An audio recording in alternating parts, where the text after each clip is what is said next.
NTE 1.1 released yesterday, and with that came a massive update to Prime Circle, one of the endgame modes. However, I'll be honest, I really thought it was easier than the last one. Yes, I do have good teams, I'm not gonna lie, I have good teams. I managed to pull all the characters and signatures with a bit of luck. I pulled Lacrimosa's signature on the first 10 pull, so luck played its part, obviously, but I still think that this was easier than last one. Call me delusional, but let me explain why. First of all, I think the average level didn't really go up from previously. I think we have more floors, but the levels are kind of the same, and we didn't have those annoying skyfish banner guys. Like, just the fact that we didn't have those makes this so much easier, you guys have no idea. But anyway, you are not here for that. Let me show you the teams I used, the power-ups I used, and the builds real quick. And at the end, I will show you my floor 10 fight. So if you had completed the previous one, you would start on floor 7. So if you want to check my last video, everything behind this is the same. Until the 6th stop, it was auto-cleared. These were the teams though, if you want to see.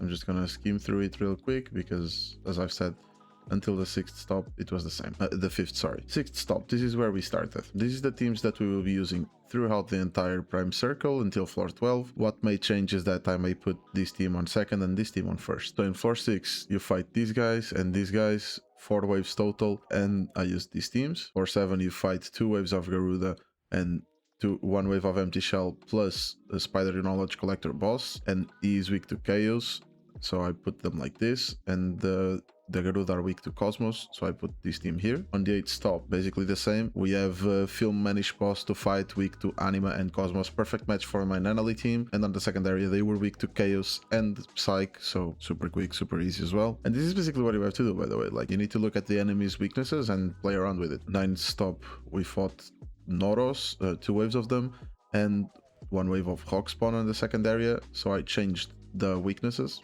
I changed the team because of the weaknesses. The 10th stop, basically the same. Check the enemies, play with their weaknesses. On the 11th, Tomato Devil and Beat King, 2 bosses. Once again, Tomato Devil weakness to Chaos, so I put my Lacrimosa team fighting it, and Beat King weak to Anima and Cosmos, so I put my Nanally team. And this was all with level 60 characters and main character level 50. And the reason why I think this was easier than last one is because I didn't even need to use upgrades this time. Last time I used like 6 upgrades total to complete everything, and this time I only had to use upgrades on the last floor, and I'm going to show you the upgrades I used now. So on the last floor you fight Serenity and Morphix. The reason these boxes are annoying is Serenity because she heals herself, and Morphix because he doesn't stop moving around. So what I did was this. I used my Nanally Hotori team on Serenity, and I used this one, as per Resonance crit damage, to increase my crit damage by 32% for 1 minute. I used it on the second that I started my Hotori rotation to make sure I maximized it for 2 rotations. Then on my Lacrimosa team, I used Core Lock, which inflicts a Fury Mark on the in-range enemy with the highest max HP, lasting 30 seconds. It reduces their damage by 30% and increases your damage dealt by 30%. It's probably not the best one, but because Morphix moves around a lot, I feel like this was the best thing to do. Otherwise, I could have tried using Team Attack by 20% because it would buff Haniel and Sakiri and consequently buff Daffodill and Lacrimosa. As for the character builds, this is what they look like.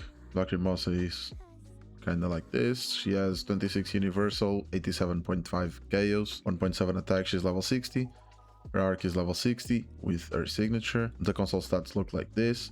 She's on a Diablos plus 20 with Chaos damage. Then her modules look like this.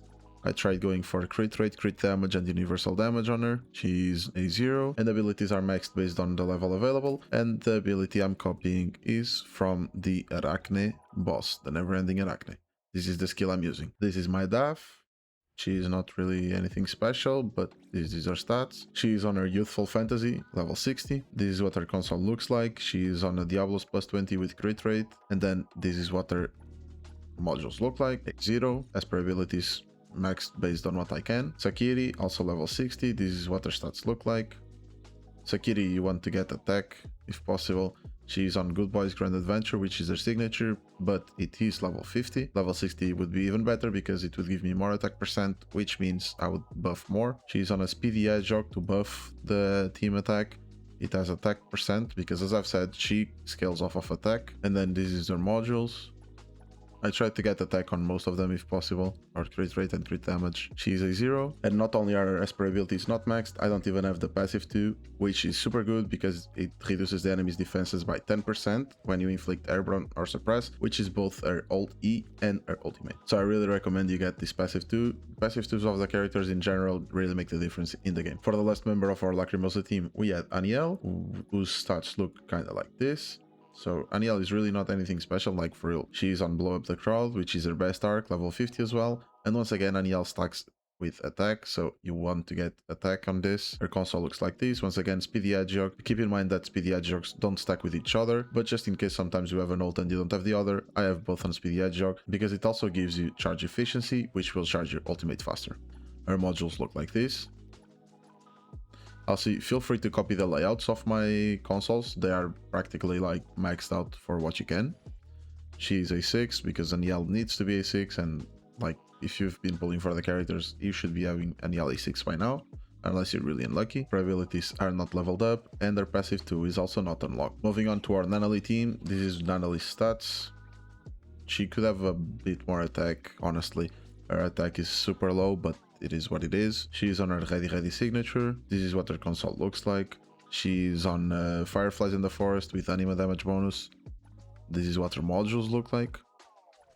She is a 0. Esper ability is maxed with passive 2 unlocked. Then we have Jiuyuan, which I recently upgraded to 60 as well.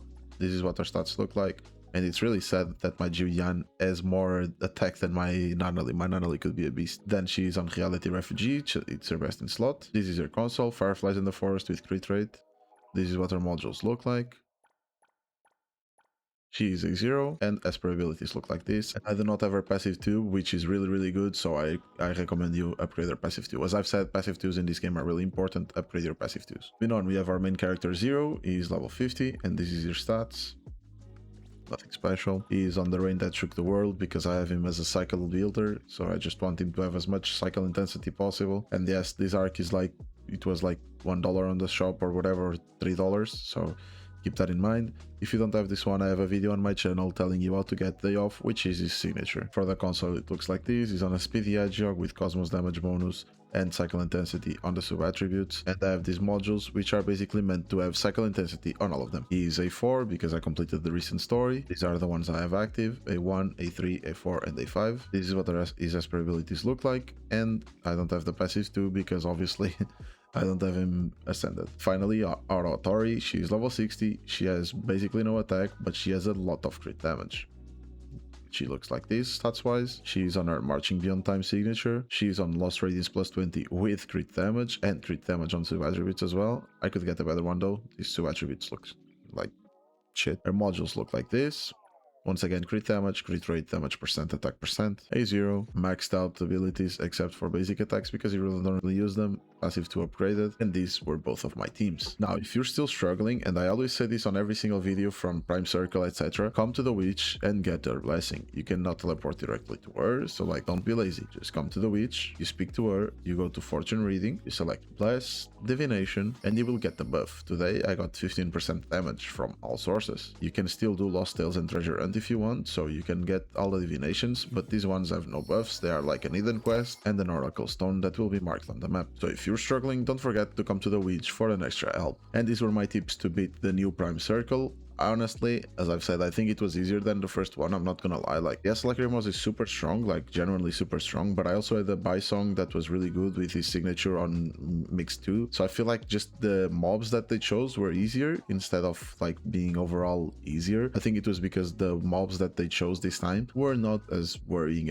as the other ones. As I've said, like those fishes that we had on floor 8 were a nuisance to a lot of people. I had a lot of viewers comment that floor 8 was really tough for them because of the fish, and for me as well. What I said to everyone was just, you need to keep trying until you make it, because that's what I did as well. It was genuinely very bad. So yeah, guys, thank you very much for watching. Don't forget to leave a like, subscribe, comment, and I'll leave you with the fight of floor 12 on Prime Circle on NTE 1.1 update.